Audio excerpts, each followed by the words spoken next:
ខ្ញុំធ្លាប់និយាយវីដេអូមុនពីទំនាក់ទំនងរវាង microbiome ដែលនៅក្នុងពោះវៀនរបស់យើងជាមួយនឹងបញ្ហាឡើងមុនអញ្ចឹងមានអាហារមួយចំនួនដែលអត់ល្អទេសម្រាប់ microbiome របស់យើងនៅពេលដែលយើងញ៉ាំពួកអាហ្នឹងទៅវាធ្វើឲ្យ microbiome ល្អរបស់យើងងាប់អស់ហើយវាដុះនៅពពួកអាមេរោគដែលមិនល្អដែលភាសាបច្ចេកទេសគេហៅថា dysbiosis ឬក៏ leak gut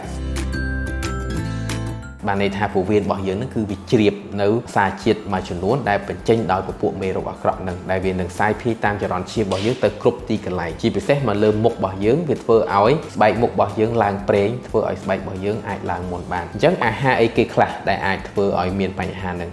ទី1គឺពាក់ព័ន្ធជាមួយនឹងពពួកអាហារដែលមានជាតិស្ករខ្ពស់ជាពិសេសគឺ processed food អាហារដែលមានការកែច្នៃអាហារកញ្ចប់អាហារកំប៉ុងអាហារពពួក fast food ដែលប្រើប្រាស់នៅជាតិម្សៅច្រើនហើយនឹងប្រើប្រាស់ពពួកខ្លាញ់ដែលមិនល្អអញ្ចឹងពពួកទាំងអស់ហ្នឹងគឺវានឹងធ្វើឲ្យមេរោគក្នុងពោះវៀនរបស់យើងចាប់ផ្ដើមប្រែប្រួលទី2គឺប្រភេទអាហារដែលមានពពួក iodine ខ្ពស់ iodine ហ្នឹងគឺអាចមកពីក្នុងគ្រឿងសមុទ្រឬក៏គ្រឿងផ្អាប់ដែលស្អុយណាពួកហ្នឹងក៏អាចមានពពួក iodine ហ្នឹងខ្ពស់ដែរអញ្ចឹងអាហ្នឹងក៏វានឹងទៅធ្វើឲ្យ immune system របស់យើងធ្វើការខុសប្រក្រតីដែរវាអាចរំញោចឲ្យឡើងមុនផ្ទុះឡើងមុនអីជាដើមហើយទី3នោះគឺអាហារដែលផលិតចេញពីទឹកដោះគោឬក៏ទឹកដោះគោនឹងតែម្ដងដែលទឹកដោះគោឥឡូវនេះវាជាប្រភេទទឹកដោះគោកែច្នៃដែលជាពិសេសទឹកដោះគោដែលគេបានដកជាតិខ្លាញ់ចេញណាអញ្ចឹងពួកហ្នឹងគឺប៉ះពាល់ខ្លាំងណាស់ទៅដល់សុខភាពកាពះពោះវៀនរបស់យើងអញ្ចឹងអាហារទាំងអស់ហ្នឹងគួរតែជៀសវាង